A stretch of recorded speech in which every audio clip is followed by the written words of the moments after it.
This is John Drabinski, and you're listening to the Black Studies Podcast, a series of conversations examining the history of the field. Our conversations engage with a wide range of activists and scholars, senior figures in the field, graduate students, and everyone in between, culture workers and political organizers, in order to explore the cultural and political meaning of Black studies as an area of inquiry and its critical methods. Today's conversation is with Leigh Raiford, who teaches in the Department of African American Studies at the University of California, Berkeley.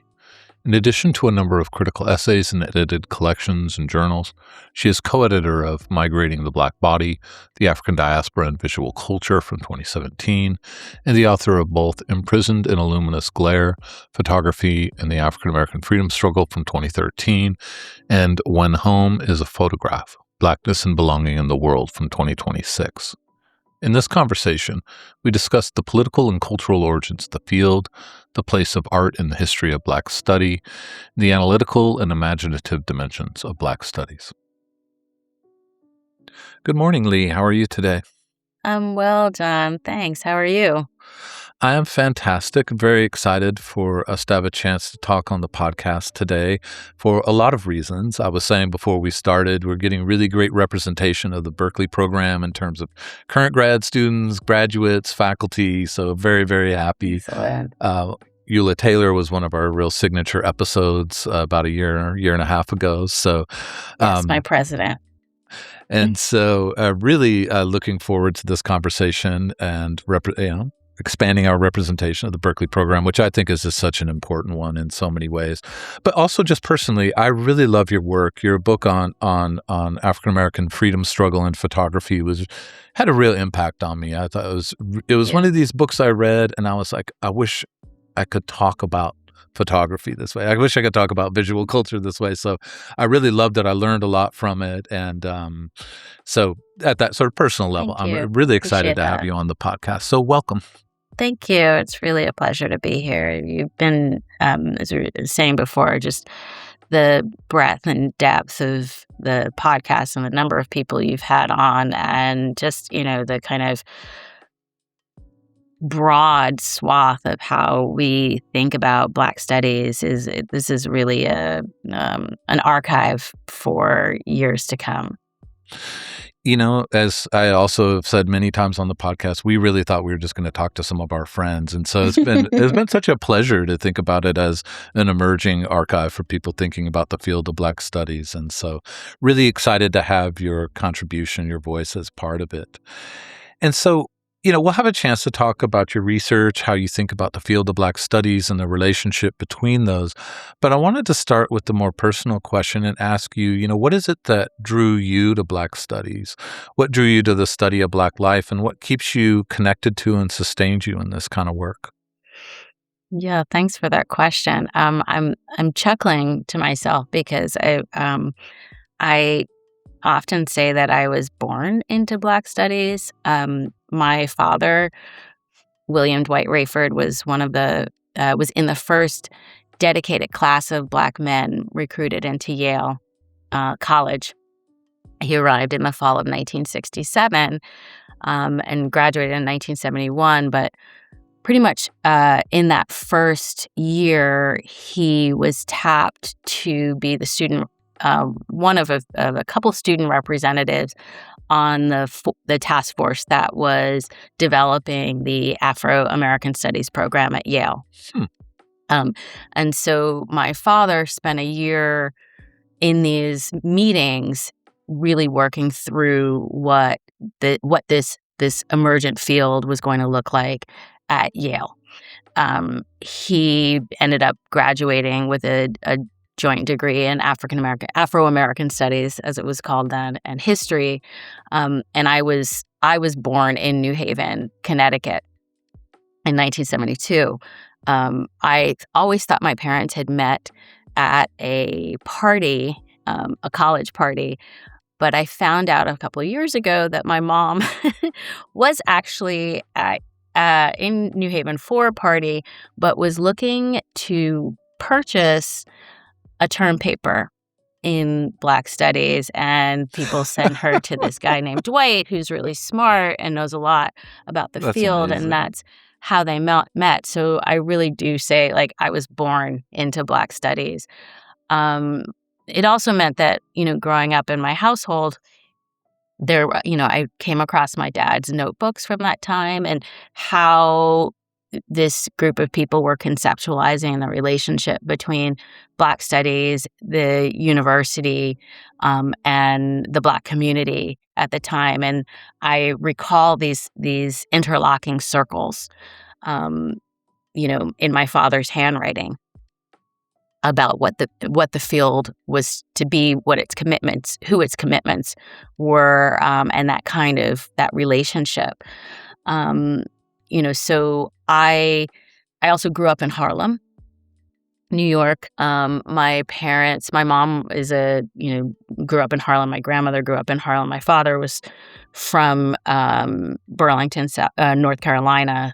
So grew up in the Jim Crow South. But when they got married, and after they both finished college, and then my father went to graduate school at Harvard Business School, they moved back to New York City, and they wanted to live in Harlem, even though at that point, right, they were kind of upwardly mobile. This is the late 1970s, early 80s.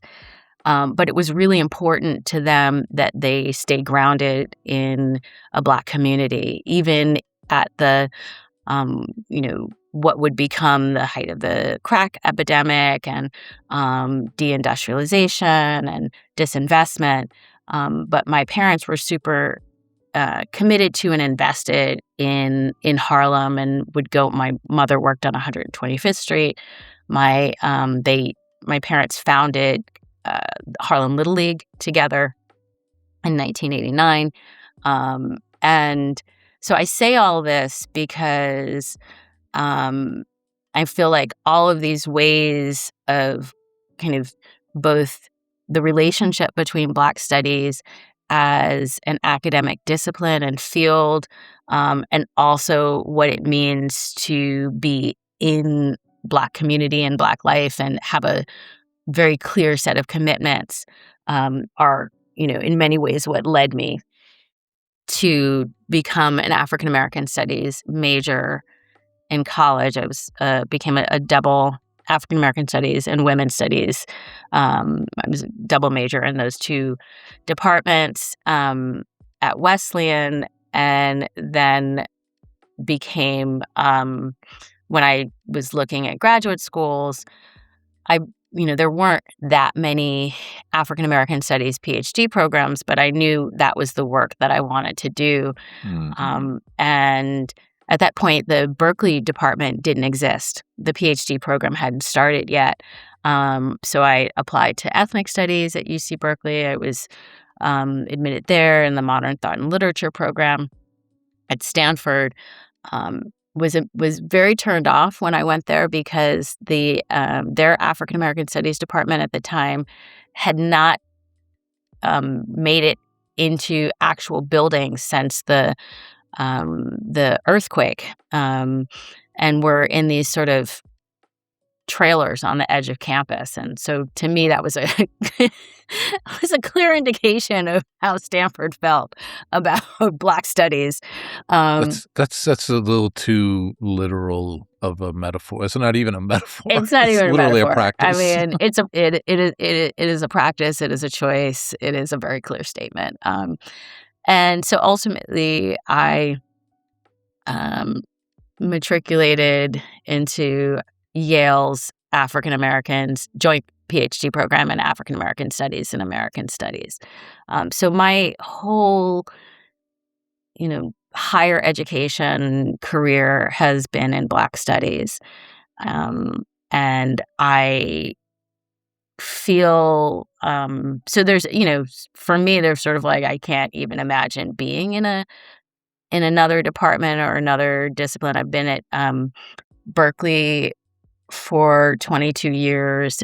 It was my first job, and it's where I've been the whole time. I spent 2 years between graduate school and in Berkeley at Duke, in the John Hope as a postdoc in the John Hope Franklin Center, housed in African American Studies. So that's so in some ways, I'm like, what drew me is, I think it is literally the kind of language, substance, culture, vantage point, path through life. And I really can't imagine um, thinking or being outside of Black studies. I love that. That's amazing to have that connection to Yale and the founding of that department. And then you end up doing your PhD there. And then just to put it even like a finer point on that, when I graduated, when I walked the stage, obviously my dad was there. I also crossed the stage with my 2 children, who were 9 months and 3.5 at the time. And then my oldest daughter went to Yale College, and was in the same college that her grandfather was in, and graduated exactly 50 years after he did. He was class of 1971, and she was class of 2021.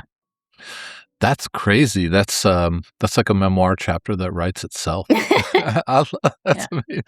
Well, it's a reminder too for me, and for Ashley as founders of the podcast, how important it is to have people on the podcast whose PhDs are in the field, not just who work in the field, because I think it gives a particular like shape or texture to the experience of Black studies, the conception of Black studies, and what it means to be a Black studies intellectual. And I love that you're able to expand that across generationally as well, which is a transition then to this next question, is to ask you, what is it then that what is that portrait of Black studies that you work with? What's that idea of Black studies that orients you? And I always ask this in the context of its founding, which both gave us a commitment to an intellectual tradition and a commitment to a kind of political orientation towards Black liberation struggle, because its origins was, of course, students demanding that there be a place to study the Black intellectual tradition, to study Black life on campuses, that traditional disciplines really had not done this, and Black studies would be and has been that place. And we inherit that in terms of that commitment in the field. But also that moment was one where the radicalization of Black liberation struggle had contested those boundaries between a campus and a community, between a classroom and political mobilization, between books and political prescription. And we do inherit that in terms of a political project of Black studies. And I think those two things can be in tension, and sort of thinking sort of inside that tension, what is that portrait of Black studies for you, and how does it orient your intellectual and teacherly practice? Yes. Well, I would say, right, so thinking about the origins of the field, right, and the origins of the discipline, in the 1960s, as you pointed out, right, this political movement, that so many universities and colleges, Black studies came to them through protest. Yale was a slightly different formulation, in which you had, Kingman Brewster, who was sort of recognizing, the president of Yale, who is recognizing the kinds of, the changing of the political tide, right, and where the winds are blowing, and so on one hand, trying to bring in a more diverse student body, but also recognizing, right, what is it that we're offering these young Black men, and they were men, right, because women didn't come until a few years later, into the field. And so part of, so not through protest, but through study, through meeting, through this task force. And I think that, part of that work, though, then is to draw for the field in the 60s and 70s, was also to draw on this longer Black intellectual tradition, right? And so drawing on a tradition that is itself rooted in and rooted through liberation struggles in a variety of different ways, right? So, you know, Frederick Douglass, Ida B. Wells, W.E.B. Du Bois, Carter G. Woodson, et cetera. And so there's already this very rich intellectual tradition moving between educational institutional spaces and political, political organizations and activist organizations and Black communities. Um, and so I think, your question, if I understand it correctly, is about the tension between, right, what it means to be in the university and doing work that is, Sure. you know, I guess in many ways pushing against an institution, right? And challenging the ways that universities have been not only exclusionary, but the ways in which traditional disciplines fundamentally um, are rooted in anti-Blackness, right? Mm-hmm. Um, so I think that first generation in uh, a number of university locations, we're trying to think through different kinds of relationships to community, right? So in many ways, I think kind of trying to open up the boundaries or open up the doors, open the university itself. Um, I visited Syracuse University many years ago, before the pandemic, and I was really moved by their ongoing community, the Black Studies relationship with a Black community center. It's part of the university, part of the community, and that had developed in the 70s, but they'd managed to hold on to this, right? Mm-hmm. I think that, and recently, our department had an elder in residence, Daphne Muse, for the last 5 years, who recently passed away. And one of the amazing things about Daphne was that she, had grown up in DC, worked at Drum and Spear, worked for SNCC, moved to the Bay Area, quickly became the secretary for the Free Angela Davis campaign, and then also became an advocate for the founding of a Black Studies department at UC Berkeley, and then taught in that department. But this very kind of, I think, a lot more organic relationship between the university Mm-hmm. and communities and political struggle. I think once, the sort of by the late 1980s and early 1990s, and particularly with the a new influx of like Ford Foundation money, there becomes this push for institutionalization, a different kind of recognition and validation of the field. And I think that's where more of that tension that you're talking about emerges, right? Of trying to claim legitimacy for the field, for the methods, for the kind of research that people are doing, in a push for resources, and and even reading some of the the documents for UC Berkeley's the formation of the PhD program in 1997. Some of that was about that to be legitimate, and taken seriously in an R1 institution means having a PhD program, having graduate students, being able to reproduce the field. Yep. So I think a lot of the work that I imagine, this sort of long way of saying that, I think that tension is very obviously there, and it's more pronounced, or differently pronounced according to, what institution you may find yourself in, right? Obviously, the distinctions between, say, UT Austin and UC Berkeley, both public schools, right? But that is very clear now that that program has being dissolved or consolidated in these ways due to state and federal, fascist, white supremacist, political entities. But I think that kind of the landscape in each of these places can produce, emphasize or heighten some of those tensions. But I think we're in a moment, I guess, right in like this political moment, and historical moment, where the university itself, as an entity, um, is under attack from the right, in part as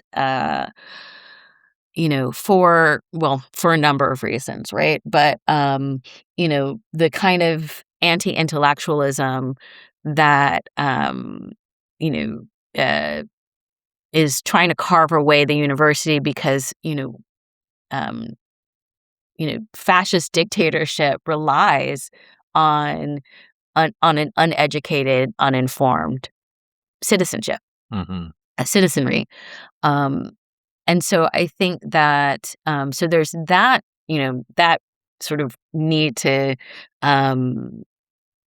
hold ground for the kind of intellectual work that both Black Studies does, but that the humanities, the social sciences, the university produces.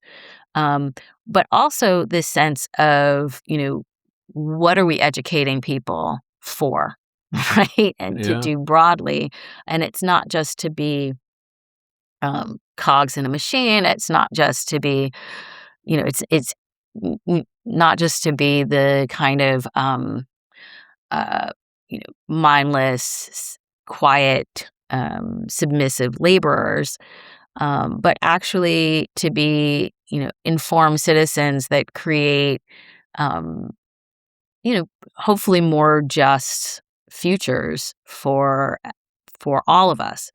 And so I think that's all to say that I think in this moment, Black Studies, for me, that if we return to that initial model, right? Mm-hmm. And I'm thinking again, even of those concentric circles in my father's notebook, that's actually the power of the field, and that tension in certain locations, at least at UC Berkeley, a lot of these institutions also recognize the need to be responsive to community and have community partnerships. Well, if that's the work that we're already doing, then it's not just that Black Studies is some extraneous or additive model. It's actually it is at the foreground of what a radical educational project can be and can do.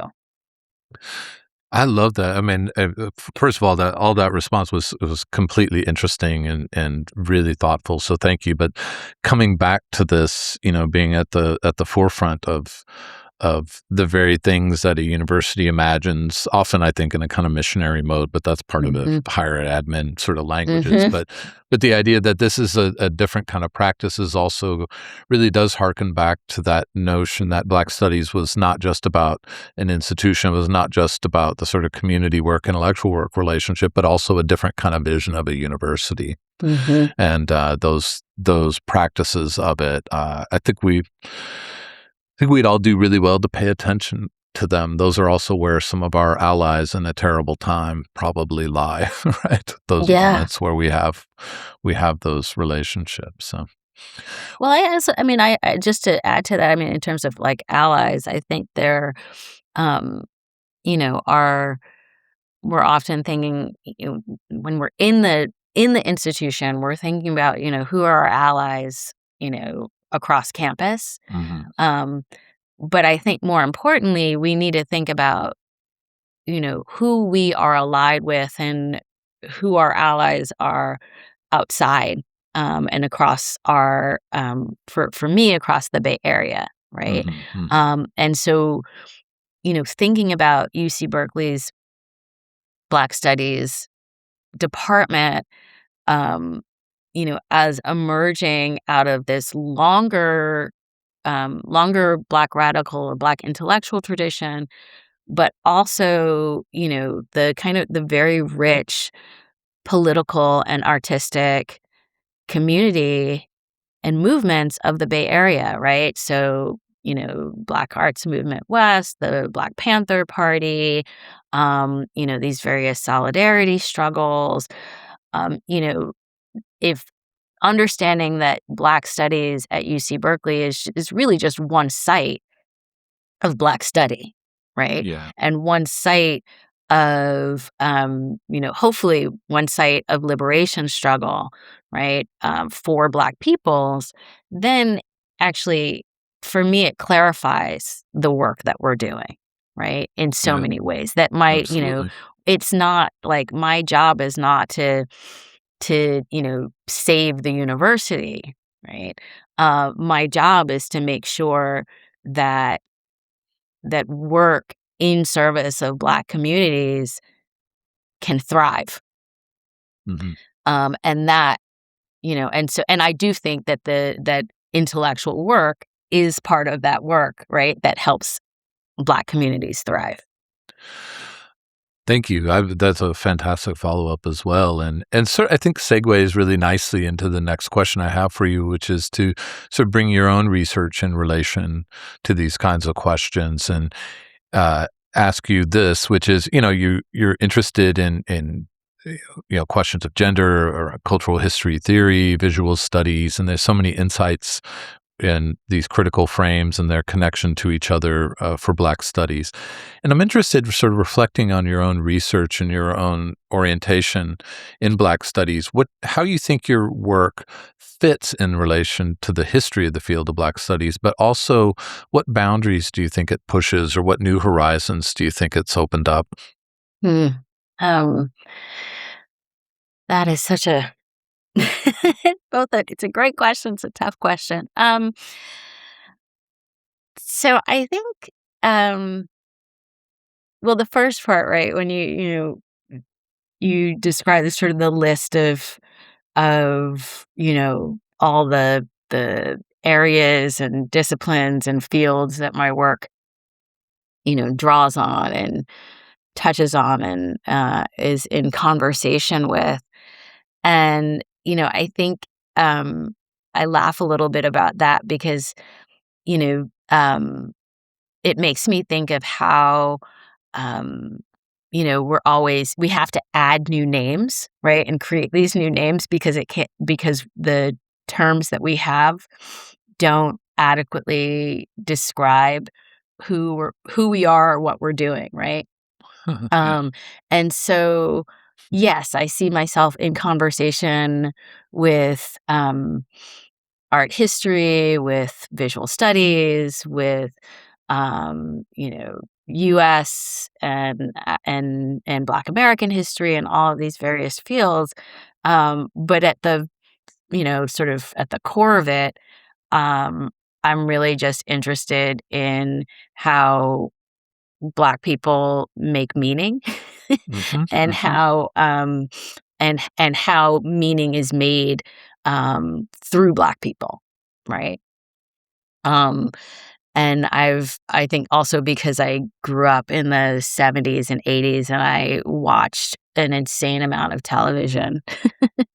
um So did I. We're real television generation. Such a television generation, and really, it's also that Gen X of like you're kind of just on your own. So Seriously. so just like hours and hours and hours of TV, and consuming culture and trying to, then figure out like just try to make sense of it, right? And how Black people show up and um so I think a lot of that, is really sort of my work really first emerged in that, I guess in that space of double consciousness of watching so much television and, um, and seeing all of these various Black characters, I mean, I loved Good Times. I had a JJ doll, and when you pulled the string, he would say dynamite.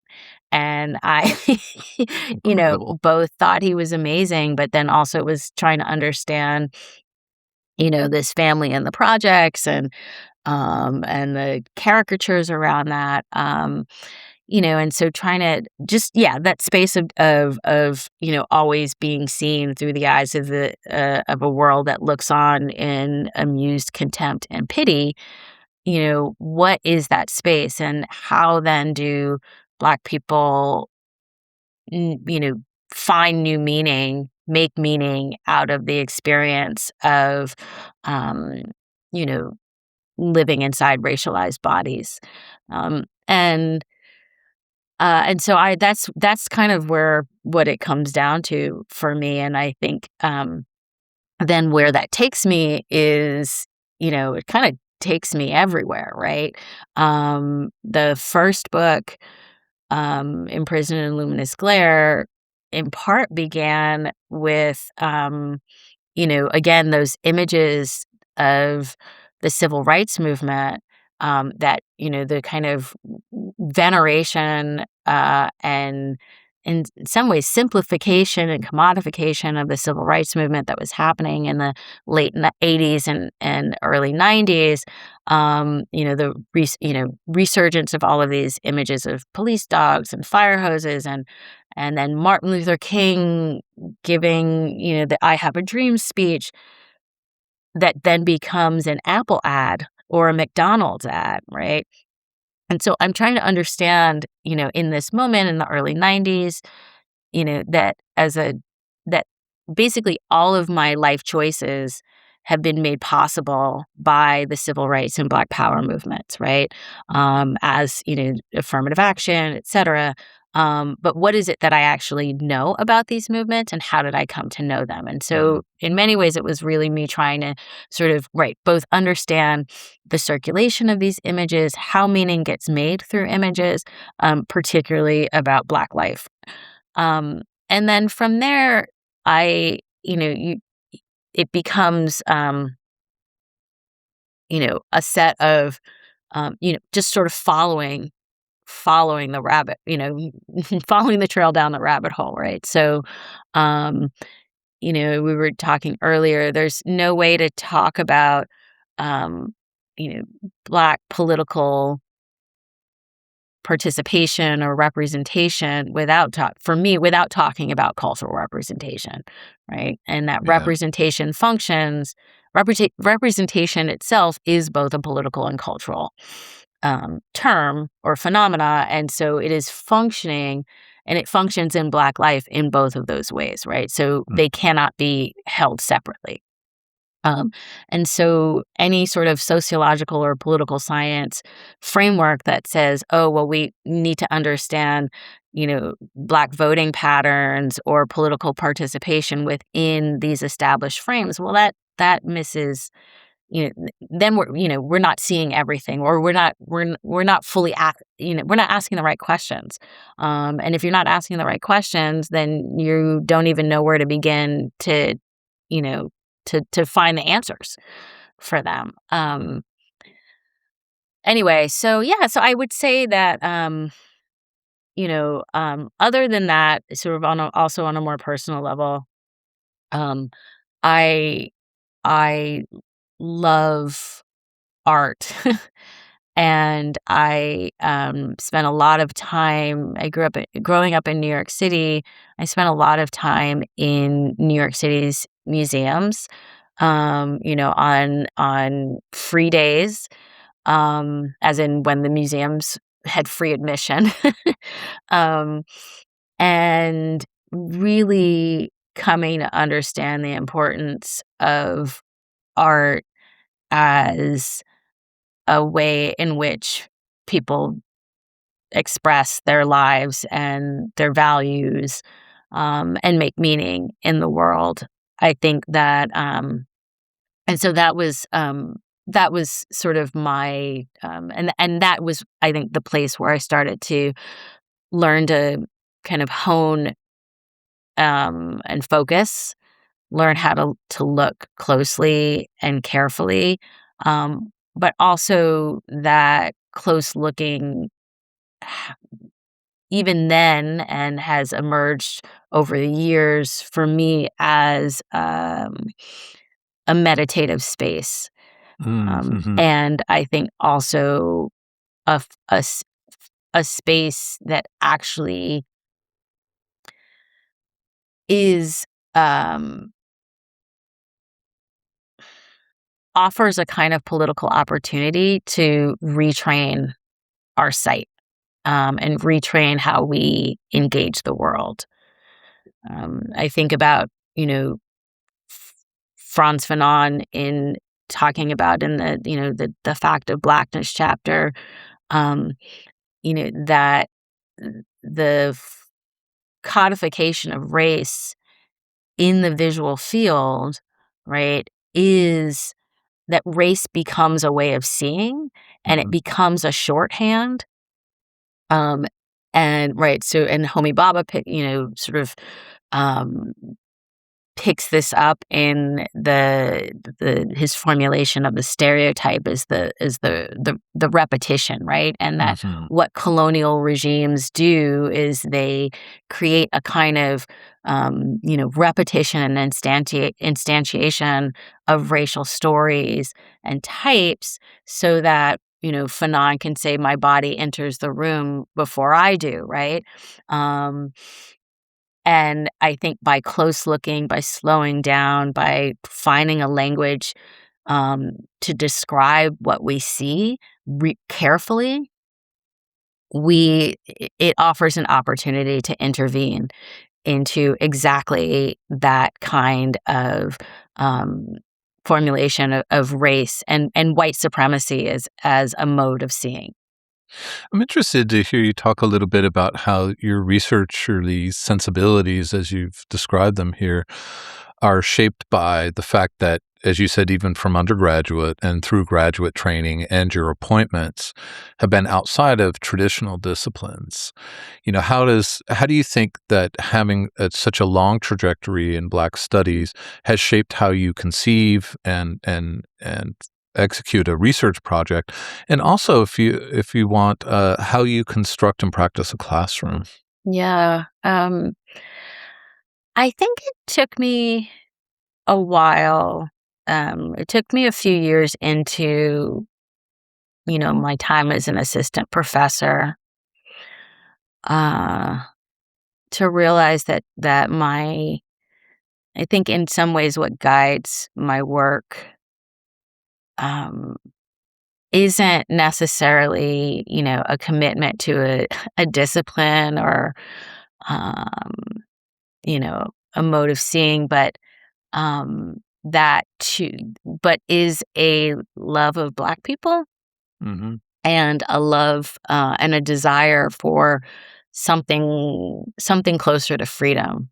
Hmm. And I, as an assistant professor, you know, we're asked, and maybe this is back to the institutional tension, right? We're asked to um, quantify our output, um, to define our methodology, to articulate the value of our work to our respective fields, or to the discipline, to the profession. Um, and I often felt in conversations with colleagues in outside of Black studies that I was somehow meant to, if not apologize for the work, justify Hmm. what I was doing, right? That somehow this was, I was being solipsistic. It's so narrow, right? And that old argument about, Black studies or Black culture is not universal, and it's Mhm. so particular, and all of these things. And and a turning point for me was I think I just at one point I just said, you know, loving and caring for Black people is and making that the center of one's work is a righteous prospect, Mm-hmm. right? Yeah, so I think that by so e so that became clarifying in that then, okay, so then what does that look like methodologically, right? Mm-hmm. Um, well, it looks like taking the time to read, Yeah, right? To for actually, real. like, not making snap judgments or quick assumptions or, you know, um reading somebody else's take, right? And thinking that's the narrative, right? Mm-hmm. So a lot of primary source work, right? Mm-hmm. Hearing people talk about their own lives, right? I mean, and this is, I mean, if anything, it's really just Manning Marable, right? Going back to Manning Marable's the principles of the Black intellectual, the African American intellectual tradition, right? There's the descriptive, there's the corrective, and there's the prescriptive, right? Mm-hmm. So the description, right? Like, what does it mean to describe Black life from the position from Black people, the position of Black people themselves, right? Um, the corrective of actually then in doing that kind of descriptive work, right? Then how are you intervening in these disciplinary formations that always assume, or at its heart, approach Black life as a problem to be solved. Mm-hmm. And then the corrective as, then how do we offer this work up, um, you know, towards the betterment of Black life generally. And then, I teach that all the time. And then I have added a fourth principle to that, which is the imaginative, I love that. because that is that to me is also, those the three are, Manning Marable, the social scientist, Mm-hmm. um, Mm-hmm. but the imaginative is necessarily right. We cannot do this work without some other, with some either a kind of creative vision of what the world could be, but also all of the ways that Black culture and Black art have operated outside, right, of these traditional formations. Um, so, so what that looks like. So I think I follow that both in my research. So I'm always looking, so primary sources, archival work are really key for me. I know there's violence in the archives, but I also know that there are, you know, um, you know, a million different stories Yeah. waiting to be told and waiting for, you know, you know, n- maybe not me, but for some next scholar, right? Who has a different set of eyes and can open up different kinds of stories. The corrective is always the kind of being in tension, pushing back against the disciplines. And in many ways, um, I think part of my work is about having sharp elbows to kind of hold space. Mm-hmm. So when I and then in teach and the imaginative is trying to sort of think through these different kinds of frameworks. Um, you know, what that research might be telling me. In terms of teaching, um, I teach a course on Black intellectual thought, and I start with Marable, but I really, um, thinking about Black Reconstruction, right, as doing that work of descriptive, prescriptive, corrective. June Jordan's Skyrise for Harlem, right, as necessarily as an imaginative, as also doing all of that work, including the imaginative. In terms of classroom, I always want to give students the opportunity to think about how, not just what they're learning, but how they're going to share that knowledge, right? Mm-hmm. Mm-hmm. So on the undergraduate level, I for the Black intellectual thought class, I have a letter writing assignment that I actually adapted from one of my former students, who's now my colleague, Dr. Iana Hawkins Owen. That's students write letters, and instead of term papers. So the idea is that they have to write a letter to someone they know. Um, about why they're taking the course or what Black Studies is or what it means to be human. Hmm. Um, but it's about sharing out the work, sharing out the ideas, expanding that conversation that they're entering. That this isn't something, right? We're not holding tightly to this, but like we have to freely give it away, and it Hmm. only lives in conversation, right? And in that movement. And then more recently, I created an assignment or sort of adapted an assignment from a mentor of mine that I'm really excited about for a photography class, where I had students choose a photograph in the first month that they would write about for the rest of the semester. And they had to also create art around it as well, like physical art. And that is also about just, how do like staying with stuff, Hmm. staying with an object, an idea, um, an image, a song, what have you, even when you hate it, right? When Huh. you get to Okay. that point that you can't stand it anymore, right? What are the contradictions? What trouble is it causing you? And how do you sit with that, and what information is all of that sharing, Hmm. right? Is offering you.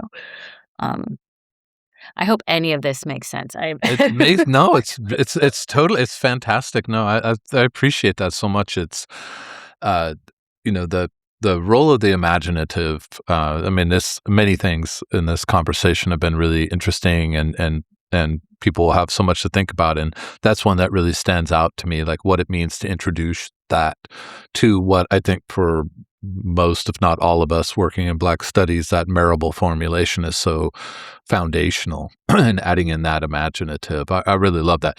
Personally, I mean, now it's like, my students are going to get sick of hearing about this, but I'll blame it on this podcast.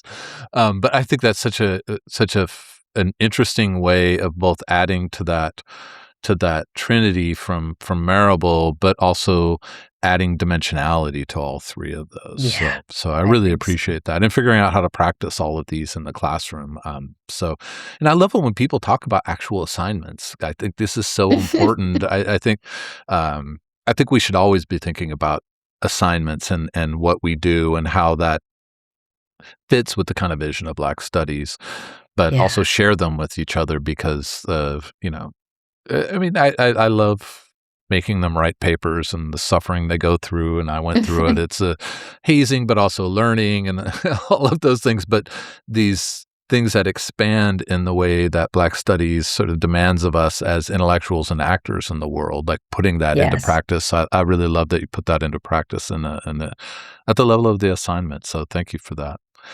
And maybe this is, I think some of this stuff on the imaginative is probably already a bit of a response to this first of the last two questions I have for Mhm. you, which is to ask you, thinking about the history and future of Black studies, what do you think the field has done well, and what do you think it has not done particularly well? Yes, I have to say that the when you sent the questions, this is the one that has stumped me the most. I think it is a really hard. I think it's a difficult and necessary question. I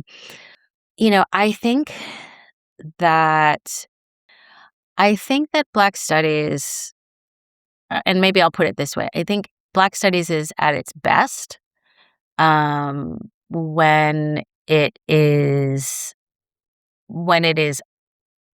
open and abundant, right? Hmm. Um, and I think I should also say that one of my, intellectual formations within Black studies is Black British cultural studies.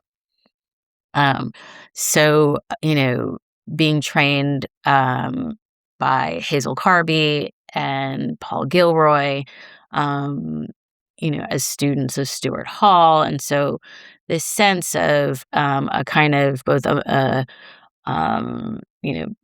Marxist inflections of that work, while also, really trying to,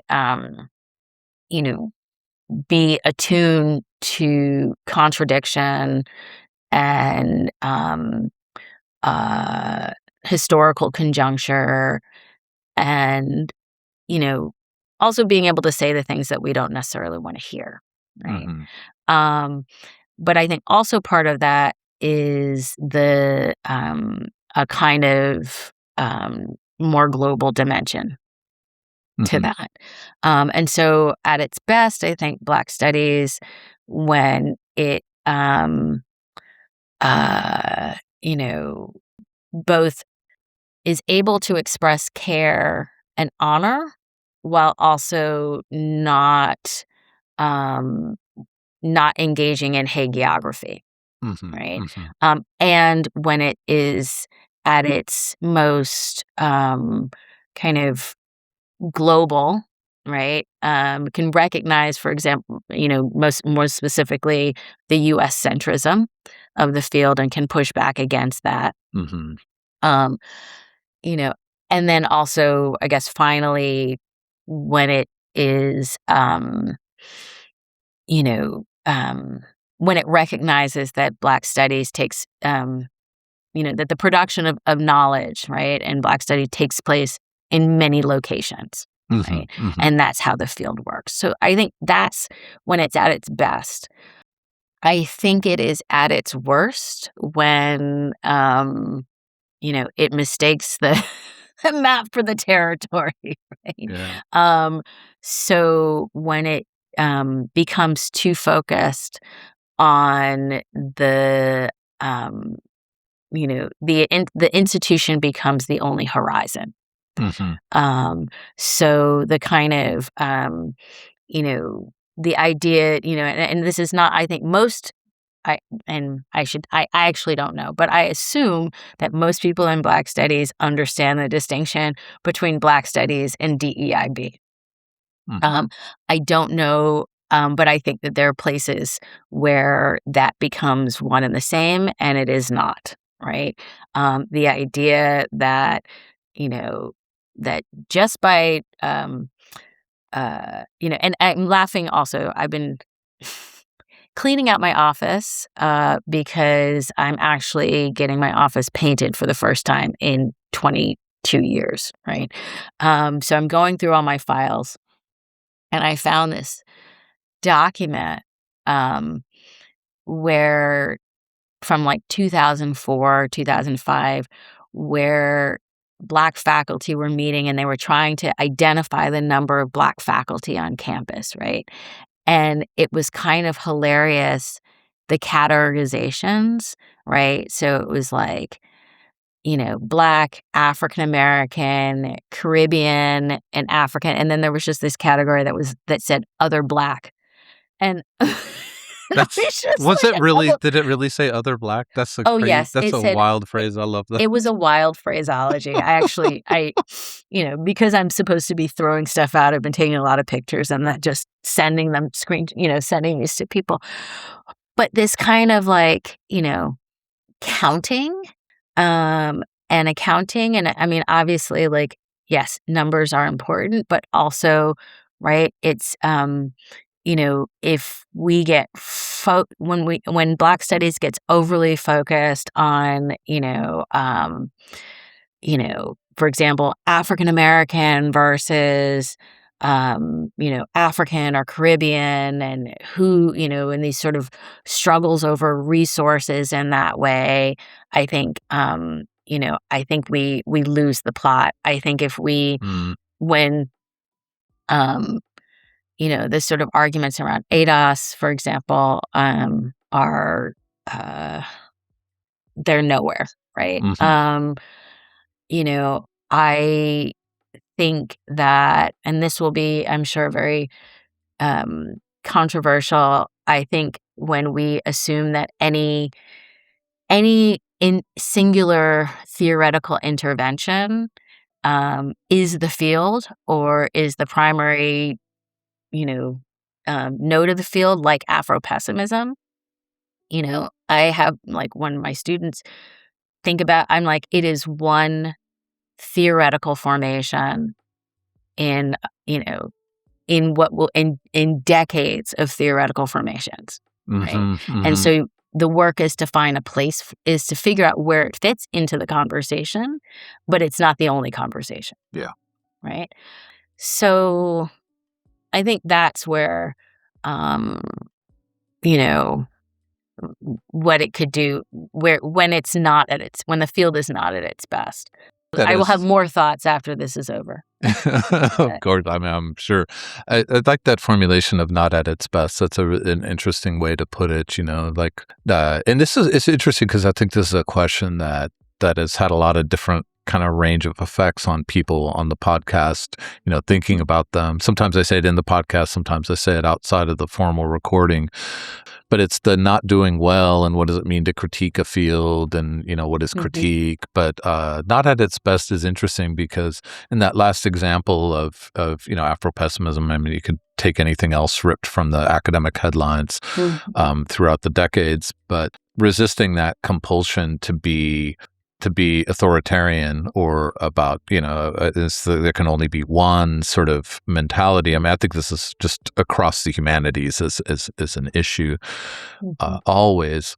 But I usually use myself, not to make it about John Drabinski, but about expansiveness. And that's been the word Mhm. that I've hung a lot of my thinking about. But, you said abundant. And I just, that really struck me. I love that because I think expansiveness has this kind of wandering nomadic sense to it, which I really love. I mean, as a Mhm. Glissant Mhm. scholar, I really love this notion of Mhm. the nomadic. But abundant is such an important part of that, that there's richness out there. It's not just simply like sort of leave people alone, a kind of rancher libertarianism. Mhm. It is also about, what does it mean to honor the abundance of the field of the study of Black life and all of the things that come around and cling to that notion of study. So I that's would just say, that's just me saying is what I just loved about what you said. So well, thanks. I mean, I take abundance, and I've been using abundance, as it emerges out of abolitionist thought. oh yes, of And course. so Miriam Kaba and Mhm. Ruth Wilson Gilmore, and thinking about, right, that, abolition is not just about what we abolish, right, but what we want more of, Yeah. right? And what is available, right? And so thinking about this kind of, that what we want more of, right? What I want more of, I want more solidarity. I want more freedom. I want more time. I want people to be taken care of, right? Because I also know that, like, my life is better when the people around me have the things that they need, to thrive. And I think that, if anything, what Black life and culture do offer, right, is this abundance of creativity, abundance of other modes of being in the world, right? Abundance of different kinds of practices.